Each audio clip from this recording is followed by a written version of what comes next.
Hi folks, and welcome to this short video on human resources planning. In this video, we're only going to look at the top piece here in HR planning because we do have a class coming up in recruitment and we have some videos on that as well. So our discussion here is going to focus on the first four items. What's the strategic role of HR planning? And let's define HR planning for you. And look at the approaches that we use to forecast or determine how many people are going to be available to us for jobs that we want to fill in the future. So we're going to look at where is the supply of people going to come from. And then we also have to look at in our own organization, how many people do we know we're going to need? Right? So we're going to look at how many people in different occupational groupings that we're going to need. How do we know how many we need? How do we forecast that demand? And then we have to look at if we have some demand, where are we going to go? Where's the best place for us to go to get that supply? So how do we forecast where the supply is going to come from? And where supply and demand are not the same, so say for example, we have a greater demand for people in particular jobs than there is supply. How do we respond to that as an organization? If we have a greater supply of people than we have demand, how are we going to respond to that? Right? So where that's not equal, what do we do? We'll look at these other items when we get to the recruitment chapter. But for now, let's just focus on HR planning. So now, if we talk about planning and what it is, HR planning is really looking at a corporation focusing on forecasting the number of people it's going to need, in what positions it's going to need it. Does it need it in computer programming? Do they need it in sales? Do they need it in web design? Where do they need people? Okay, and what kinds of characteristics and skills and knowledge do these people have to have in order to do those jobs? That's going to help the HR department, because you as the manager, you're going to do a budget, and in your budget you're going to say whether or not you feel you're going to need to have more people in certain occupations at a later date. If the HR department comes back to you and says, well, we don't have any budget to help you to hire these people, right? Then you might have to look at maybe training somebody in your department to fill that position. You might have to say, well, maybe you have to cut people in a particular area of your department, and maybe some of those people that you cut might be people who could take over in that position. So it really depends on whether or not your organization has the money to do it. But the idea is, if you really need the position, then the HR department has to go out and recruit a person for you, or we might need to look at training people within your organization if the company doesn't want to put the resources or the money into recruiting. If it's decided that we are going to recruit a person, so you're going to bring on a brand spanking new person, where are we going to find that person? Is it internal? Is it external? We don't know. But the idea is what you say you need in your department as a manager is going to impact HR recruitment and selection. So now, part of HR planning, again, is looking at making sure that you and your department have the right people, meaning that we have people with the right level of knowledge, skills, and ability to do the job, and they're in place at the time you need them to do the job, right? So what the company does is the company looks at it from a strategic perspective. So say the CEO is doing some strategic planning with the board. The board is going to decide, along with the CEO, where the focus of the company should be. That CEO might take that big high-level strategic plan to the vice presidents. And let's say that you have a managerial position and you report into the marketing division, so the vice president of marketing. The CEO might say, well, based on my discussions with the board, we need to increase our sales revenue by 10%. So that might mean to you, okay, or to the VP marketing, that maybe that means that we need to increase our sales staff, or maybe we need to train our existing sales staff. But say you're the manager in the marketing department, and they say when you look after sales, that might mean that maybe if we need to hire new salespeople, maybe your VP marketing will have to sit down with you and say, well, we think to meet that 10% increased sales revenue goal, we'll have to hire 2 new salespeople to do it. And then you might say, well, then I'm going to have to budget that. So the idea is, if you have to put in a budget to increase the number of salespeople you have on your staff, that comes as a result of a strategic planning process. A planning process that you, as a future manager, might not have any input into, but you do have a goal. In order to help the board meet that goal, you have to have some more salespeople. So if you need to hire some new salespeople, you'll have to look at, hey, what are some of the external forces at play in the marketplace? So in other words, do we have, a good crop of salespeople to pick from, either internally, so we might do a scan internally, or externally to see, do I think those people are going to have, or those, what's in the labor market is going to be sufficient for me to pick from to hire some good salespeople in here? Or do I already have good internal people that are already qualified to take over that job? So we have to look at forecasting supply, and in a minute we're going to look at demand. But where does supply mean? Forecasting supply. It means, do I have people available to me that are the right kind of people to join my organization to fill those 2 sales slots? So if I look at that, I might say, well, let's look at people internally. Maybe I don't have to go externally to look at getting people to handle those slots. Maybe I've already got people internally I can hire. So I might look at any skills inventories. You remember when we talked back in chapter 3, we had some videos for you, and we talked a little bit about skills inventory, meaning the HR department might already, on a database in their HRIS, or the Human Resources Information System, already be categorizing or itemizing certain people in the organization that might have already taken some relevant sales courses or some sales training that might put them in a position to join your team in marketing, even though they're not in marketing now.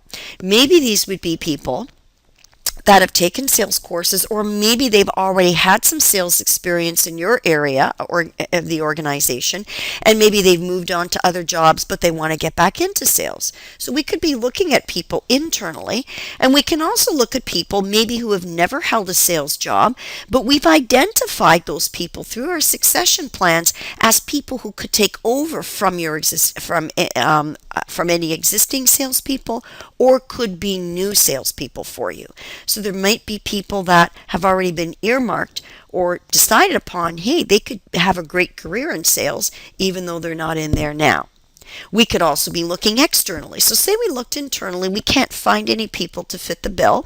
People haven't expressed an interest in sales. There's nobody who's gotten any training in that area. Nobody's indicated they wanted to be trained there. So maybe we got to look externally.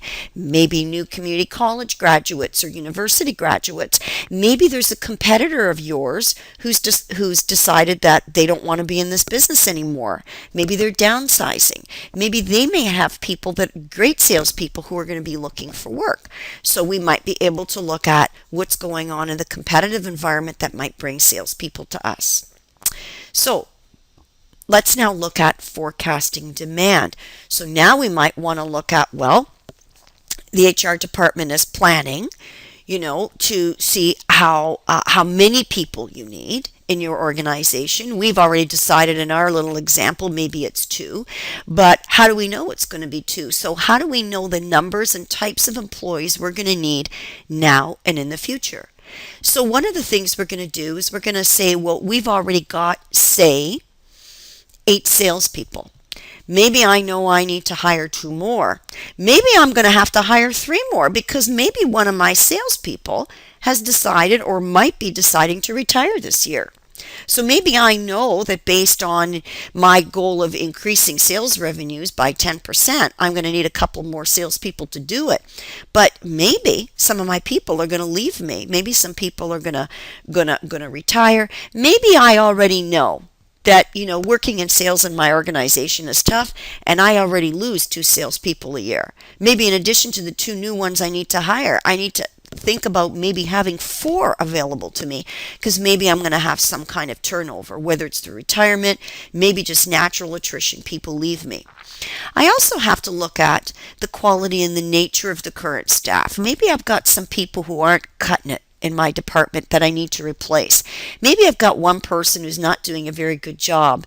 So maybe that person is not cut out to be in sales. So not only do I need to hire 2 new salespeople to reach my new sales revenue targets, but maybe I also need to hire a third person if I've got one person that I already know isn't cutting it. I might also look at new and upgrading products and services. So, for example, maybe I'm developing a new product. My company is going into a totally new product line, and maybe I don't have any salespeople with the skills and abilities and knowledge of that new product line to sell it. Maybe I'm going to have to look at training some of my existing people, or maybe bringing some people in who already have had experience with a competitor in that product line. So I'm going to have to look at new products and services that I might be launching to help me fill some of those positions that I think I need. And then maybe just there's going to be some plan changes, maybe technology. So maybe I'm going to have more people.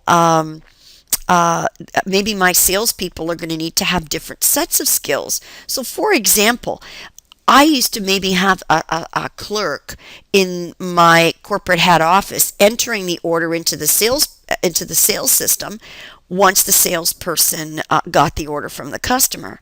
Maybe now when I'm going out looking for salespeople, I need to make sure that they're very familiar with my order entry system, because the salesperson, once they've got the order, they're going to enter it directly into the salesperson. So into the sales system. So maybe I don't need that clerk person at my head office entering the order. So I'm going to need to make sure that when I have salespeople coming in, that I train them, or I get salespeople who are already familiar with direct order entry systems, and they enter the order directly into the system.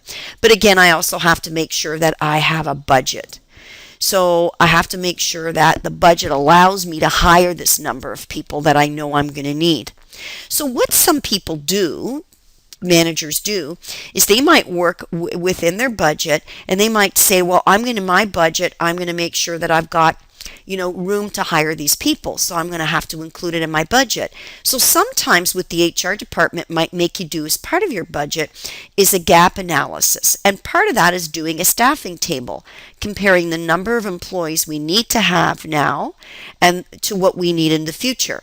So you'll notice this slide here, it might be a little bit small for you guys to see, but you can tell here that the HR department has looked at everybody's budget and said, okay, what departments have indicated that they need to have a new position? So by department and by position. So if we have a look here and we see in the operations department, they said they need to hire some new apprentice line people. So we know they're going to need 10 this year, but they're going to need 6 of them in January.